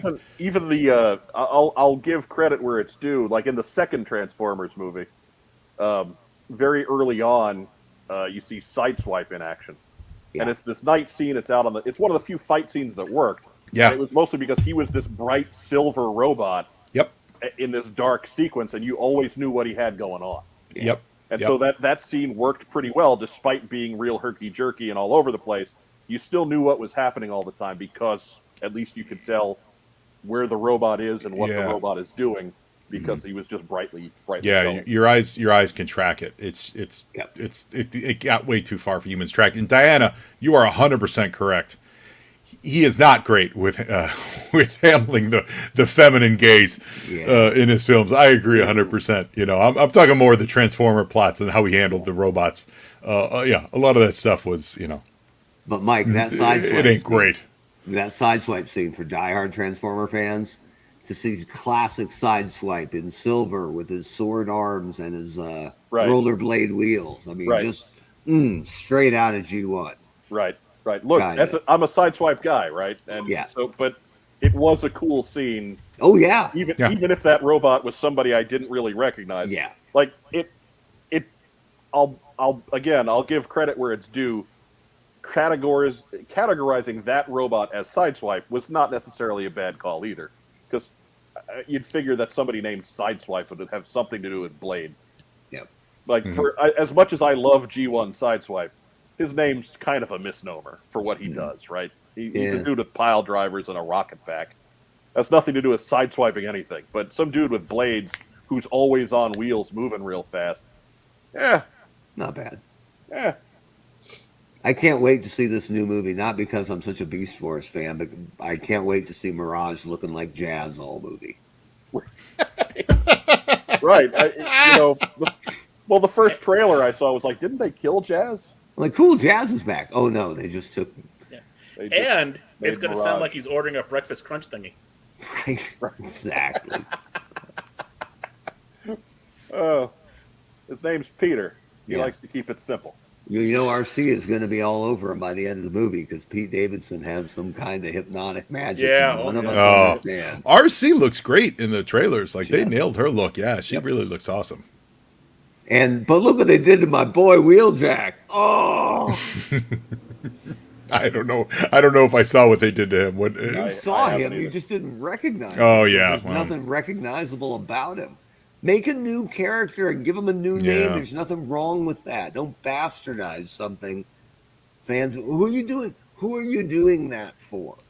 If you're going to name it an old school name for old school fans and make him, I don't know anything about personality, but visually nothing like the original. Right. You Walter Cloud asks if is a robotic suit the human, the robot, the Energon kicker. Could be. Sure, why not? Oh, what if? Oh, who was that? Oh, from the comic book, the woman with the electrical circuit breaker. Oh, good call, Rob. They can't use that circuit breaker. Circuit breaker's a Marvel property. Yeah. So character was terrible. Let's all wait with bated breath and let's let this movie come out, and then we can see exactly what's going on and go from there. But hey, it's giving you truck and monkey. Yeah. Yeah. I saw they have the truck. I was at Universal City Walk the other day and to watch Fast X for the second time. And they had it's great. I love those movies. Oh no. They had the truck there. 20. Oh my god. They had the truck. They had Optimus there and Bumblebee, who's he's I don't know what he is, a Corvette now or something, but Optimus was there and he looks really great. I threw a picture on the Joe and Joe Instagram. It's Optimus and it looks so good. I just can't wait for the scene where the monkey transforms into a robot. It's going to be breathtaking. So good. But maybe the best line from the segment, Cheapest Big Spender. G.I. Joe and the Transformers franchise is like beating a dead horse to save a dead horse. Yeah, with a dead horse. Right. Sounds about right. Yeah. Sounds about right. Yeah. It's next news item. Doo-doo. Hey, here's the guy. Ooh. So Hiya Toys put out some images earlier late last week. This is your Beachhead figure. This is the fourth figure in Hiya's exquisite 1/18th scale line. They have previously done Snake Eyes, Storm Shadow, Cobra Commander, and now Beachhead is number 4. Retail price is $24.99 on the Hiya website. They don't export directly to the U.S. They don't mail to the U.S., so if you're looking for this one, expect to pay a little bit more. But it's got 19 points of articulation, interchangeable hands. It includes the beret, the backpack, the rifle, crossbow, pistol with holster, knife with sheath, and that slab of ground display base there. He's pretty cool looking. I have some notes, but let's hear what you guys think first. Again, Joe, you're our guest, so what do you think? What do you think's going on here? I think it's good. So I mean, so far everything I've seen about those Hayatoi ones look really great. I like just the designs, the sculpt. Has he been shown before with like a red beret? That seems. The classified figure had actually had the beret. It did, yeah. If you look at the classic beachhead here, you can see it's on its right shoulder. Oh, that's what that is. I don't think I ever realized that. Okay, yeah, look, that's fun. Mike has one hand. Yeah, right. Shocker within arm's reach. Well, that's cool. There are 16 on this table right now. 16. Yeah, you're right. The classified did have it, and I don't think I ever realized that was on his original one. I like that. That's cool. Yeah, it looks great. You know, it's got lots of accessories. I think I don't know what they'll sell for here, but if they were selling here for $24.99, that seems like a nice comparable bargain compared to the classified stuff. Well, it's a smaller scale. It's is it roughly the same price? Is it what size? What's the height on these? A little over 4 inches. Oh, so they're the same size as the 25th anniversary guys. Got it. Well, that seems expensive, but you're getting a lot of detail for that size of figure, though. That's what's really great. Yeah. But Rack Time Rob, what do you think? I think it looks nice. It's a little. It's coming off a little bland though, just because like I said, the pants are really brown, and not the camo pattern. And I mean, not that it has to be, but it's taken a little bit away from. Maybe it's just because I'm expecting the camo. I don't know. Our friend Channing Sherman on board with the Haya Beachhead. Mark, what do you think here? As the former toy guy, what do you say? Well, as a soccer coach, I'm digging the shin guards. Right? That's a good look. That's par for the course these days, man. That's a good look for him. I really like what they're doing, and I love, just as kind of a throwaway, I love that he finally can use that crossbow, right? Right. Not molded into anything. So just because it's Scarlett's jam doesn't mean other people can't play in that sandbox. So I'm digging that. The beret is, I think, harder to pull off at a smaller scale because he kind of looks like a Koopa Troopa, and I can't shake that image. It is removable. Yeah, so that's great. Wow. So, hat on, hat off, however you want to rock it. But, there you go. Yeah, that without the beret, that looks great. Yeah, I think their stuff has been really good, and yes, it is a little expensive, especially once you get it shipped over. But there ain't a lot of 3 3/4 / 4 inch stuff coming out for Joe fans right now, and I'm still stunned that Hasbro is licensing out this scale to anybody. So, it's good for the brand that this stuff is available, and I like that they're just kind of feeding out one every 6 months or something like that. Yeah, they aren't just pounding us with it. And when I saw it, I was pretty excited because Beachhead's a fantastic character and very popular, but I wouldn't say he's fourth on most companies. He probably doesn't even make top 10 if they're only playing the hits in order. Right. So it's I was happy for you, and then I was also happy that they aren't just going, okay, well, it's Snake Eyes, Storm Shadow, Duke, Scarlet, Roadblock, Cobra Commander. And Mark, you bring up exactly the thing that I had for a long time in seeing all the various licenses, whether they were doing new statues, Sideshow or fill in the blank. There was always that list of exactly who you just named. And it was like you had to get past all that to get to some of the deeper cuts. Mm-hmm. But then that's the trade-off because I don't have to tell you this, this, because that's what sells. And so they can't get to the deep cuts until they get through that first line. So then everyone gets stuck with all the same statues of the same 6 or 10 dudes because they never get to the deep cuts because it's such a catch-22 there. Yeah, like I think Beachhead is an A character in both overall and popularity, but he is not an A+, right? Right. And so rarely will other companies stray from that A+ list unless they exhaust all 10 or 12 of them. Right. You said he's probably not top 10. He's probably somewhere in that 11 to 20 range. Yeah. But yeah, he's not a. You can do G.I. Joe without doing Beachhead. It's blasphemy in my eyes. Yeah, you just won't be doing it well. Right. But it can be done. And so it is kind of unusual to see this. I think Diana's got a point. High is going to do everyone in a full face mask till they can get, till someone forces them to stuff the face. I think there may be some truth to that. But Play to your strengths, right? Like that second image was drawn by Rob Liefeld, obviously. Oh boy, yo, He's Andrew, got feet. sheesh. No feet. The second image. Andrew Gauguin sums up my thoughts pretty well. I think this comes off as been there, done that 2 years ago because of Classified. It's very classified design, yeah. Yes, yeah, it's very much the feel of that. I like it. I'm not doing backflips about it. I'm probably going to grab one if I can. I hate that they included that gun again, basically the classified Nerf gun. Which let me backtrack a little bit, because at the time it didn't bother me because it looked like they were going to be outfitting all of the Joes with more modern weaponry, and then they made a hard right towards classic weapons. And Beachhead's Nerf gun looks really dumb now. So the fact that they gave it to him again is kind of a downer.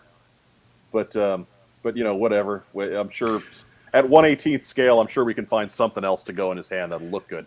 Do you think that we could get Hasbro to, or you think they would ever do something like Super 7 is doing with their Ultimate line and putting out like an accessory pack? And in this case, to include things like the Beachhead traditional gun, you know, like Roadblocks Ma Deuce, things like that, you know, to replace some of the Nerfy like guns that you were just covering there.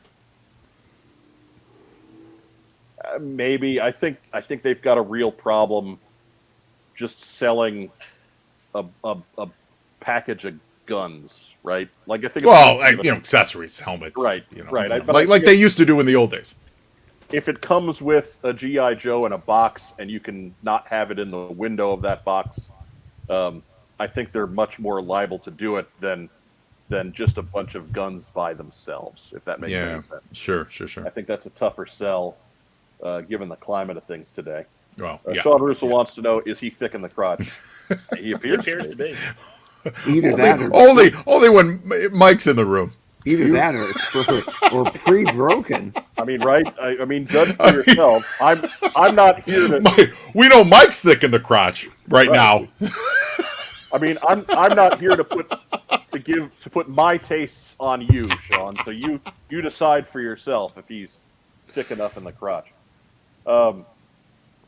But the one thing that I don't like expressly about this is I like the detail, but I don't necessarily care for the color palette. He's very brown. And I think, again, if we're going to compare it with the palette on the classic guy here, and I've got number 69 in hand. Nice. But thick in the crotch. Hold on, right. not done. He's got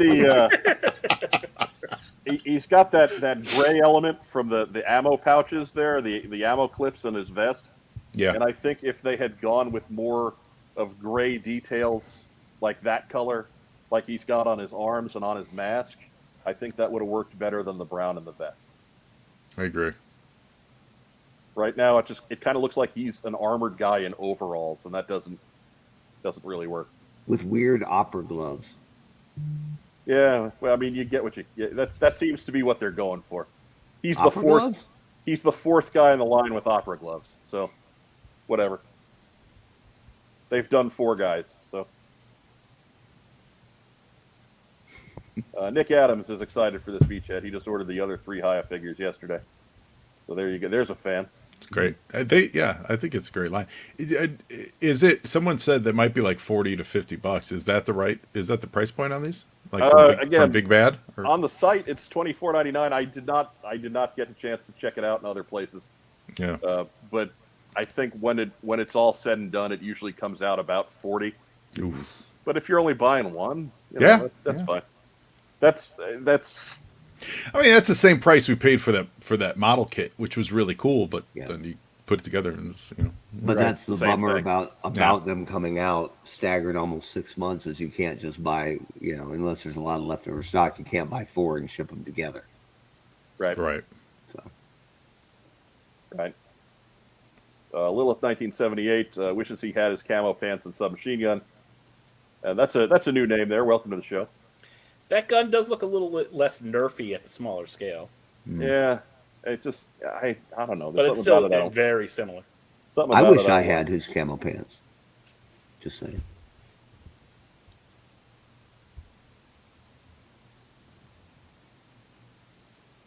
And we never be able to see you, Mark. True. Keep them coming. Interrogator next, please. The part of Mark Webber suddenly played by Butthead. Suddenly. Firefly with a legitimate question. All the Haya figures seem to have classified similarities. Do you think they specifically got the license to versions of that era of artwork or of design? Do you think that's a possibility there, Mark? Could be, especially because it's a different scale. So it can be seen as supporting the line and not cannibalizing it at all. So it's definitely possible. Coming soon from Haya, Opera Glove Shockwave. Actually, it would be Opera Glove Shockwave if we're being particular. Wrong shockwave. Oh, depends on what shockwave we're talking about, doesn't it? Yeah, I think Unless Joe SWAT specialist. the GI Joe shockwave is pulling like a Michael Jackson, right. I then think, I'm here for it. I think here on the GI Joe program, he's talking about the guy in the blue. Fair Hey, enough. in Mark's credit, we just spent 20 minutes talking about the Transformers. and hating every minute of it. Hating them all. No, we got nothing against the robots. This is not like the Godso administration where robots were loathed and forced underground. But, yeah, I don't know. We'll see. It's a different take. It's. I'm glad they're not doing the same thing over and over and over again. I do like that it's we're not getting the same beachhead that we got in Classified, or the same beachhead we got in 25th Anniversary, or the same beachheads that we got in all these other places here. You know, if we're gonna do a figure like this and have it kind of limited release and put it in weird markets, at least it's going to be something different. Mm-hmm. But all right, that's next news item. Doo-doo. Hey, we got more of these incoming transmissions from over at Hasbro Pulse. They seem to be having a lot of fun with this. I appreciate that they're putting this much effort into these teasers. And this one just involves Storm Shadow breaking into the Hasbro main building there. He apparently is Agent Jupiter. And we see him with, what was that? That's from the Revenge of Cobra. Thank you. Yes, Revenge of Cobra, where he's sneaking into Joe headquarters. They've just repurposed some of those images, and that's kind of fun. Where he's looking at the file with the little 24 on it. And then at the end there, Cobra, or Commander, the disruptor device I placed on Hasbro security cameras has masked my presence from their notice. You are seeing the true feed. I have secured the plans for the collaboration between G.I. Joe and HasLab. Your fears are well-founded. This new opponent appears swift and agile with significant firepower, ready to defend against the hiss on all fronts. And you know what's most interesting here, and you thought you'd never see it again, and it's, I think, probably an oversight. Check out that hooded Cobra Commander. Yeah. I think it's just an easy screen grab to work with. But anyways, that not being the point here, are we still sold on the Fire? Are we still sold rather on the Dragonfly as the next HasLab project? I don't see anything that's leading us away from that significantly. Okay, But defend against a hiss tank? That's right. the purpose. That's the purpose of a helicopter like that. It's an anti-tank weapon. Well, you know, he attacks a tank. Defend against. I don't know. Well, I mean, best defense is good offense. Very true. You're correct. I think it's still 50% Vamp, 30% Dragonfly, 20% Bivouac. Vampa Flyawak? Ooh. Ooh. All right, so Mark is sticking to his guns. Or a whack of amplify. Well, so this all this dragonfly talk. Are we talking dragonfly in the like 3 3/4 scale, like the Sky Striker? No, you classified. dragon really? Mm. Wow, No, classified scale. that's Because it's basically large. they're always referencing the hiss, which of course isn't. Oh, right. Yeah. Right. Thanks for watching the show, Joe. Hey, frequent visitor. Fly right on by. Well, last week I came in. All I wanted to do was ask you guys what you thought about Batman. Everyone told me to go fuck myself. Yeah, that's right. Michael Keppinger notes that it's obviously going to be the Submachopter. Totally Submachopper. You're right. Nick Joe Adams Reconculator. he'd slap his mother in the face with a nail-studded 2x4 for a new whale. I'd slap his mom with a Oh 2x4 God, too. Right? Right? It ain't a whale. that would HasLab Battle be Bump $1,000. Yeah, it comes with all of Battle Force 2000. Oh, sweet. To save space, they're going to stack them flat. Well, I don't think those were the corpses on that particular vehicle. So So, become a classified dead quick kick. They did say they were making them. I agree. A classified dragonfly would be massive. Yeah, Channing Sherman agrees, especially if they keep it a 2-seater. It's gonna Yeah. be long. Yeah. Like that's one of those. I don't know that there's no room for it. no, think about it. Think about how you break that up. Now, yeah, it is big, but you're cracking the tail off completely, right? You display your dragonfly broken in half. No, it's assemblable. Oh no, I know, but I'm talking about like for the consumer. Oh, you they know? don't care how much space it takes up in your house. Did you see that TIE fighter they sold a couple years ago? Oh, how Good big was Lord. it? Yeah, well, it didn't sell much, but Oh yeah, we'll see. It's it was like an end table. Wow. yeah, I- if you put a and I glass, think that's glass why- circle on top of it, it's an end table. Yeah. Yeah. Holy cow! No, I didn't see that. But you can I make mean, work remember just because. Go ahead, Rob. They specifically, have commented on in the past that that they want this, to be displayable, to like fit into people's homes. Yeah. So, I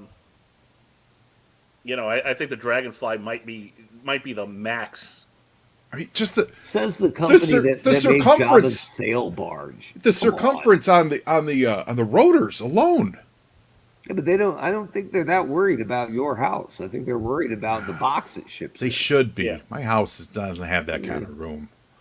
But realistically, somebody who's going to drop 4 bills on a dragonfly, right?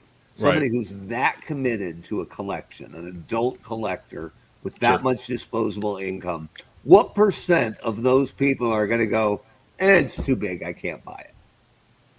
Right. There are some, but I mean We like to call them adults. adult collectors. Yeah. We don't pay attention to them. no. Um, I had the money, I liked it, I would have bought it, but it's just too big. I don't see that post on toy boards very often. Not on toy boards, but singles boards. Yes. Right. Fair enough. I think the Skyhawk is a possibility. I think it'd be a little bit of a, like if they did the Hiss tank last time, I think the Skyhawk would be a little bit of a disappointment. Not that I don't love Skyhawks, but Skyhawk and what, right? Like if you're gonna follow up the Hiss tank HasLab with Skyhawk, there better be 2 of them. What about a shark? I think Yeah. a classified shark would look. I mean, you really really spruce it up, right? So it's not just kind of like the old shark. I like the old shark, but it was kind of chunky and whatever. If you really jazz it up, your shark could be cool. Yeah, we told this joke last week. I was like, yeah, and give it seats maybe. There you go. A shark with a classified deep 6 that can actually move his arms and legs and stuff. What are you talking about? Yeah, right. Move his arms. Right. I definitely know to do that that would I think you're be- as big as a dragonfly. Oh, I don't know, man. Deep 6 had Danger Will Robinson articulation, as I recall. I'm just trying to get some of the some of the choices from the live crowd up in the box for everybody. But yeah, I think percentage wise, I'm going to stick with what I had last week. I think we're in the 50% Dragonfly, 30% Vamp, probably 15% for something like the Armadillo or the Skyhawk, a smaller vehicle, and then 5% for the field. There are some folks out there that are just married to the idea of a Wolverine, and I don't see it. I mean, really, I'd see something new before I'd see the Wolverine, I think. If they were gonna do the Wolverine, they would have saved CoverGirl to come with it, because that would have been a big I think you're pull. right. Or if they're going to do a fan exclusive Wolverine, maybe they'll do Sunbow version of CoverGirl to come with that. Only if Super 7 will give them the rights back. Because regular CoverGirl was probably popular enough to get that single entry that she got. Yeah, I'm not. That's a great figure, and I'm not hating on it. I'm just saying, if they were planning a Wolverine, I don't think she would have came out first as a single. I don't think so. They haven't. I mean, to their defense, they have not shied away from CoverGirl being the Wolverine driver.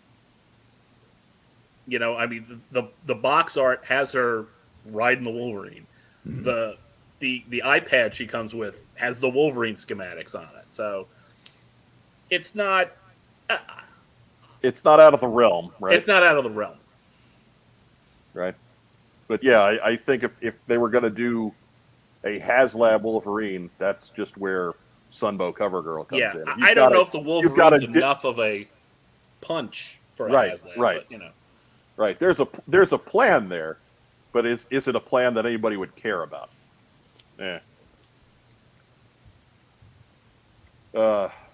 Rachel Salinas wants the HasLab APC with Rumbler, Steamroller, and Tollbooth. What did Tollbooth ever do to you? Tiger Force Tollbooth. Tiger Force Tollbooth. Right. I still need to make your Tiger Force Tollbooth in WWE. I will get on that ASAP. Right. I absolutely will. Regular Tollbooth is popular enough for a mainline entry. Bart says movie cover girl, make her blonde with a knife in her back. Yep.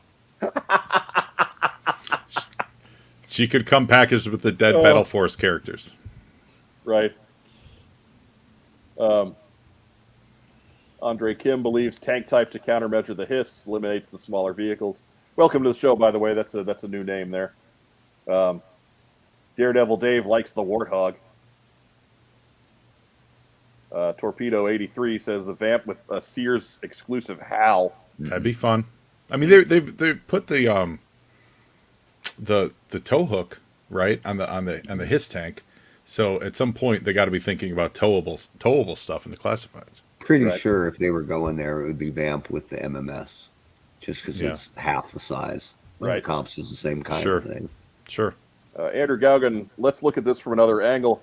If a standard classified Wolverine came out for retail later on, what would the base vehicle? What could the base vehicle be as a HasLab? I think the argument of the Wolverine hitting retail is not feasible. Look. We all want retail toys. We all want retail space for these giant ass vehicles, but they're not buying, folks. It doesn't matter that we want to buy it from the retailers. It matters that the retailers don't want to buy that from Hasbro. That's why we have these HasLab projects. And there are enough smallish, cool vehicles that they could play in the Armadillo, Cobra Claw, Devilfish arena for a long time. Right. Like smaller stuff, okay. But you're getting into stuff the size of the Wolverine, I don't see that as a retail offering. Because the Wolverine was in the same class as the Hiss. White Vegeta, Warthog seems more of a dream project. What HasLab should be focusing on. My fear is Lynx with Wolverine alternative as stretch goals. I don't know. Could do worse. They're not putting out the Lynx. I would think Wolverine with Lynx alternative stretch goals. Right. That's possible. Right. But still unlikely, I think. Yeah. I think if we're doing a vehicle with modular weapon systems, we're getting a Vamp first. Yeah. Not to hate on the Wolverine, right? I dig No, the no. Wolverine, but What if they did a vamp and then the stretch goals were different modular weapon systems? So the first vamp with MMS, and then the second stretch goal would be the HAL, and then the third stretch goal. What was the other one? you could do the Whirlwind. That was Yeah, pretty cool. yeah, the twin cannon thing. So like that could be the additional stretch goals on a HasLab style thing to justify that high price point. Maybe, but food for thought. Just wanted to throw it out there. Real quick, Mark, are you changing your pick or are you sticking with the vamp? I'm going to stick with the vamp. Racktime Rob, changing your pick or are you sticking with the Dragonfly?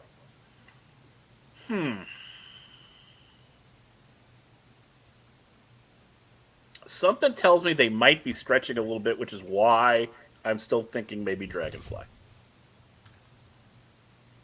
Yeah, I look, that 24 is important. It's not just the year.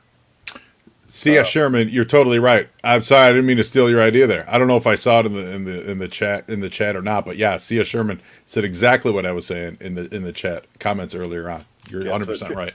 Channing Sherman, I apologize. We know that Joe Slepsky is a rat bastard. Known plagiarist. Right. You need to watch what you say around Joe Slepsky. Yeah, it's one of the. I told you, it's one of the reasons why I don't listen to your show. Right. I don't want to steal all this quality content. Thank God he's not suing you this time. That's right. Thank you. I appreciate C.S. Sherman. I appreciate you. You sue him because of stuff you hear on his show. Don't be dragging me into this, Channing Sherman.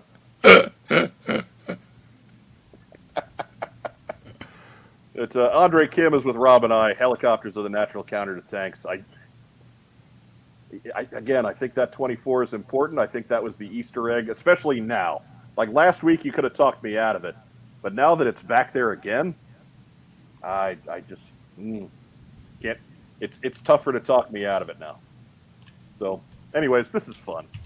I imagine that we're all going to be wrong, and it's going to be like the tiger rat or something dumb like that nobody saw coming, or the tiger paw, that ferret with the yellow paint job, something stupid like that. But until then, it's fun to speculate. And why are we? I'm looking at it. Why are we 24ing as part of the code? Is there a 24 on the Dragonfly that I'm missing? There is. There is. It is a Up decal. by the top. It is just below the main propeller. Oh, then you're probably right, because that's on purpose, obviously. Again, thanks for watching the show. Once again, I don't want to steal. We threw it out there. We said, hey, this is for Joe Slepsky to steal, and still nothing. That stuff you don't steal. But the stuff that we don't, the stuff Channing Sherman tries to defend, that you steal. Shame on you. I like to keep our relationship personal and not professional. Next news item. You do. Hey, it's the 3D Joe's GI Joe 3D printing podcast. Proudly presents Chunky Tank Kitty and his Meowler tank. And that's right, you can see these guys coming up at Joe Fest. Right there is the entire armada.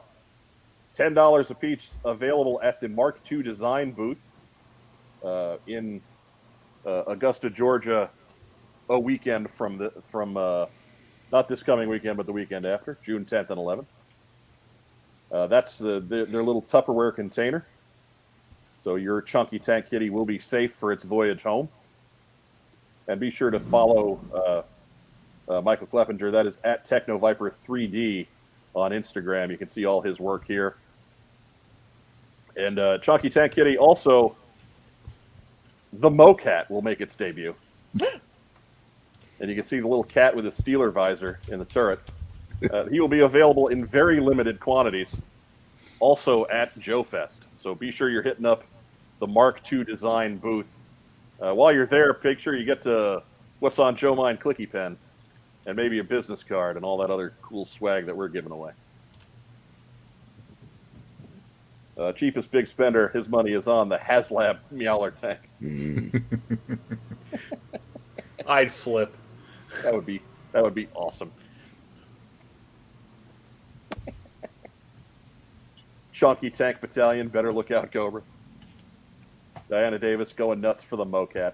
I may have had something to do with the name there. I may have had something to do with that. That could possibly have been my idea. Yeah, because I we were wonder- calling it the Meow Bat for a minute, weren't we?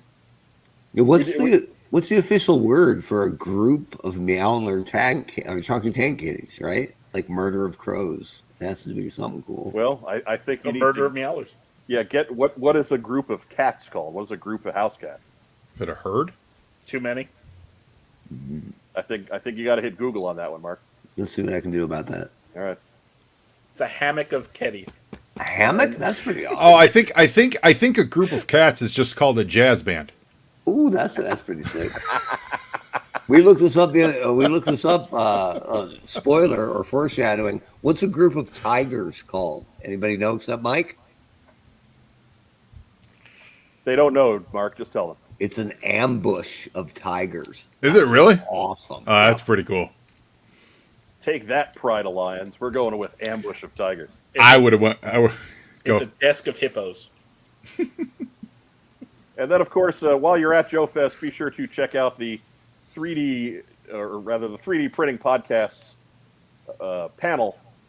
It is an introduction to 3D printing. They don't have a date or a time on that at this point, so just keep your ear to the ground. I'm sure that once that schedule is up, we'll have more details for you, but be sure to check that one out. I'm embarrassed to relay this information, but a group of cats is called a clouder. Yeah. All right. Terrible. So a made-up word. Oof. Yeah, A hammock of kitties. We're going with that. I think we're just going with an ambush of Chunky Tank Kitties. I think that's the best. Look at that. But He's Michael part Clevenger tiger. also says that the greatest thing about the MoCat is no eyes to paint. There you go. So right there. Cyclops was right.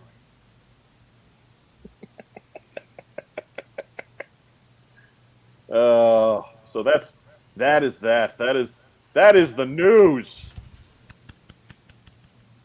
Once I gotta find my brand thing again. There we go.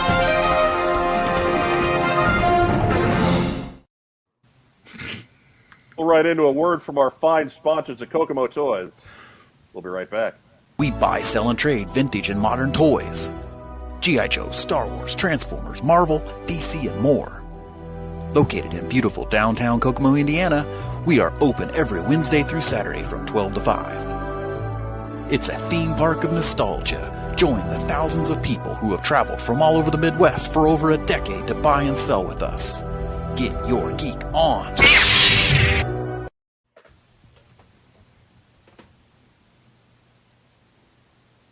Ooh, I lost my buttons. There we go.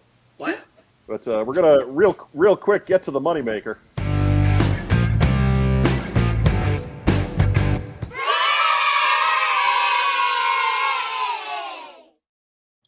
Glad the kids are back. There he is. There's number 80. Number 80 on the books. He is complete. I didn't have to fix him or nothing. He's in great shape. He's one of the better ones in the entire collection. So yay Beach Party 86. I can't wait for actual 86 in the Beach Party 86. This is already out of hand, by the way. Just A little bit. just so everybody knows that I'm aware of that. Okay. Can you do I'm some kind stopping of him. 80? Can you do some kind of 80 for Brady play motion video with all 80 of your beachheads? Are we gonna have like a little Lily Tomlin action figure trying to seduce them? I don't know what the premise is. Maybe all 80 beachheads are going after Tom Brady, except the problem is they are all really 3 3/4 inches. We have to make little Giants jerseys for them. Yeah. Right. I need to. I mean, about 2/3 of them are locked away in a Tupperware bin at the moment. So This the has other got- So they're fresh. Oh, they're so fresh then. the This other has got the other 16 are just assorted on the desk here. This has got diorama written all over it. When you go into your 2.5-hour sleep coma and Ragtime Rob gets out the yarn and reenacts Gulliver's Travels with little beach heads, it's going to be incredible. So good. And you'll wake up and be like, I don't want to break any of their crotches. I better move. Careful. But Mike doesn't answer- drive the price up.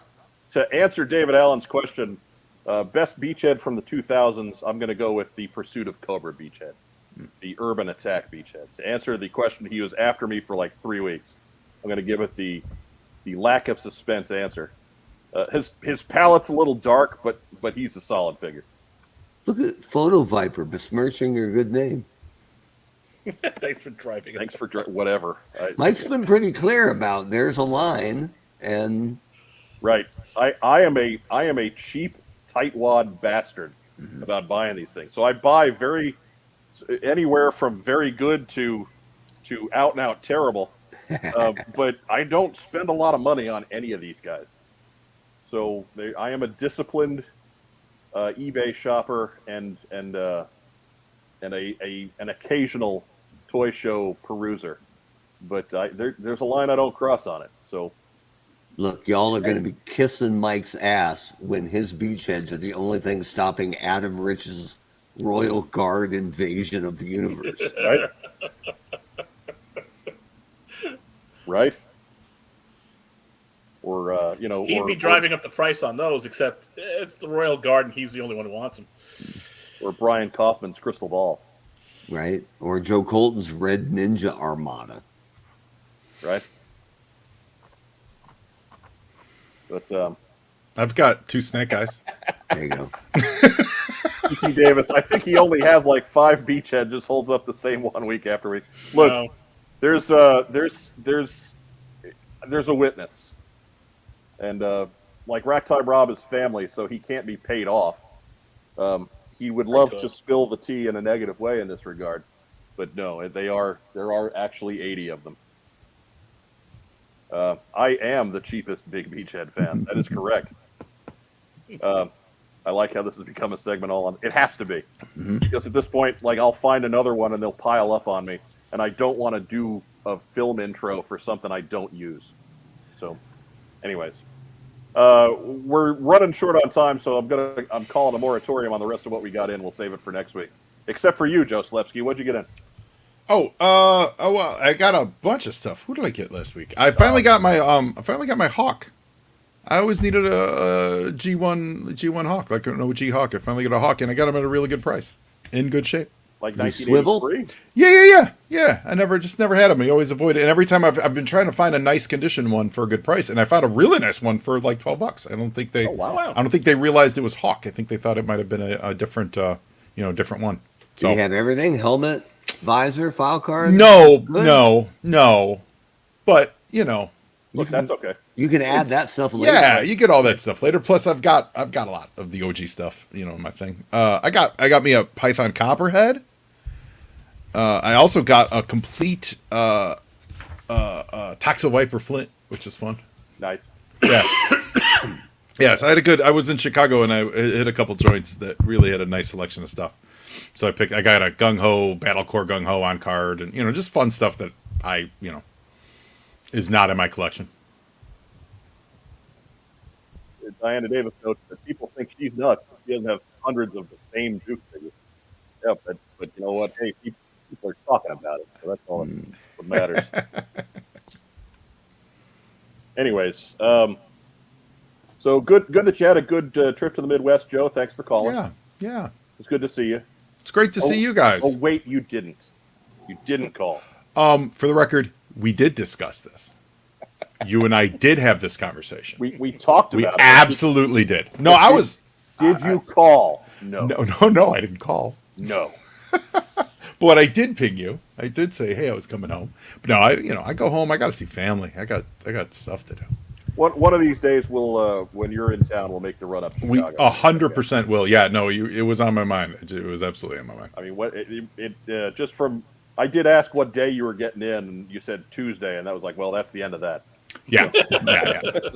Like, well, we got to do a show, and then I got 4 days of mind-numbing overnight work to do, and then that's kind of it. Yeah. I get home like once a year, so it's a lot. You got a lot of old friends to catch up on, and then spend quality time with the family and all that stuff. So I mean, sure, but they're old friends. They suck. that is You need them true. for. Yeah, well, Well, see, now you have less people to catch up on next time. that is true. If they watch this stream. Yeah, well, they ain't watching, so you're fine. Go ahead, roll right into shout-outs, Joe. Why don't you tell everybody about Joe on Joe Podcast?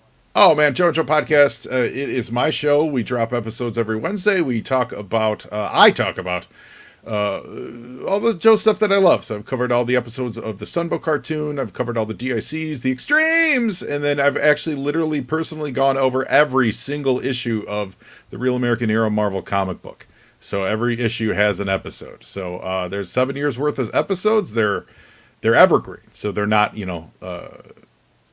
breaking news kind of stuff. So you can listen to them as you go along, read them with your kids, read them by yourself, so on and so forth. They're watch along episodes. That's the premise of Joe on Joe. And what's the flavor of your show now, Joe? Currently been doing a version of it called You on Joe, where the listeners have been driving the content. So I've been having listeners and guests on who are talking about their singular favorite thing about G.I. Joe, and then we do a deep dive into that. So it's a little bit different. And I'm very excited as we record this in about 8 hours. My next episode is dropping with my mother is my guest on this week's episode, and I truly cannot wait for you guys to hear it if you listen to my show, because I know I don't do you that favor. It's great. I've been trying to get her on the show for literally for like 6 years, where I've been, and she's always demurred and stuff. So when I was home last week, I was like, listen, we're sitting down for an interview, and she was great. It was really heartwarming, and her recollections of buying that stuff for me, 40 years ago. So Right. it was a whole lot. It was really a lot. I think people are really going to enjoy it. That's cool. That is very much a different take on what this means. Yeah. To the consumer, right? Yep. As far as not a fan per se, but somebody who knew that it was important to somebody they cared about. So I completely. I look forward to it. Oh, I hope you'll enjoy it. Yeah, and she's a woman who she's very generous, and she loves giving gifts and seeing the joy in people. So you hear this in her voice, this reminiscence of the joy that it brought. And we talk, cover a lot of stuff. My sisters and Cabbage Patch Dolls, and that era and stuff she was into. It's cool. It's fun. I think you'll enjoy it. And I listen, because when you were doing the comic issues, you would always make a note to mention everybody who had a letter printed in the mailbox. Yeah, it's true. Yeah, it's true. And I would tell you, hey, I know that guy. Yeah, and you're like, hey, he runs this group and he runs that group. Yeah, right. Yeah. I was letting Joe play and connect the dots with what they're doing in the Joe community now. But we never figured out what was his name, Lone Wolf, or what was it? The Lone Wolf letter writer guy. Oh, right. Yeah, no, we never solved that conundrum. No, that's going to take more than that base level of research that I was willing to commit to the project. It was Tim Roberts. No. Wait, are you serious? Poke that bear, Ragtime Rob. Ragtime Rob, why don't you go ahead and shout it out? Shout out to Tim Roberts. No. Jesus. If you say his name one more time, he appears. I know That's he made right. it here. Hey, Joe, thanks for coming on. My pleasure. You're getting a shout out, and of course, the lovely studio audience. Thanks for tuning in. And it's to the spirits of summer. To the spirits of not having to do a damn thing for 10 weeks. Yeah, it's 9. They shortened it this year. Yay! Yeah. Haha, Dick. Mark Weber, shout it out. Well, I'll leave the obvious, pregnant layup for Mike, and we'll just stick with the Memorial Day shout out. Just nothing but complete respect, solemn gratitude for all the fallen of our American military and their families. It's a big holiday, one of my favorites. I'm bringing the room down, but there you go. Right, you're killing the vibe. Man. But now, big finish. But it's an important one. But shout out, of course, to our lovely co-hostess with the co-hostess, the Queen of G.I. Joe cosplay, Joe Colton, who, as we mentioned at the beginning of the show, is expecting this week. Yeah, if you don't follow Joe Colton on social media, she's ginormous. She is ready to expel this baby and just be done. Yeah. Because Joe Creosote Colton man. She is 7'3". This baby will probably weigh between 25 and 30 pounds. So be sure to catch her on the cute phase. It'll come out. It'll just absolutely literally be Nemesis Enforcer. Right. Clawing, elbow clawing its way out. Like, I'm out of here. I think it's just But it's either that or going to be Ben Grimm. I mean, just solid rock. right. It's but no, we're having fun. But Jo was a big baby herself, according to her mother, which was a fun conversation to have, and I mean that in all seriousness. That was an awesome conversation to have. Oh, it was hilarious. So Joe Colton's baby is going to be a big baby too. But congratulations in advance to Joe and Wes. It could be happening now, and she's just lighting up our phone, and we don't know because we're doing this stupid program. But I got nothing. To Joe and Wes, a huge shout out and all of our love, and we hope to have news to give to everybody very, very soon. So exciting. I want to give a shout out to our good friend Brian Lower, Hooded Cobra Commander 788. He is always out there plugging the damn show for us as he does his live stream Tuesdays at 8 before we jump on Tuesdays at 9 on the Superstation. So, as always, a huge shout out to him. And shout out, of course, Joe Slepsky for joining us tonight. Always appreciate having you in the house. Wish we could do it more often. It is always a pleasure. You guys are great. Wish we had a comic book to talk about with you. Yeah. That'd be nice. It's going to be June, so at this point, well, we have a.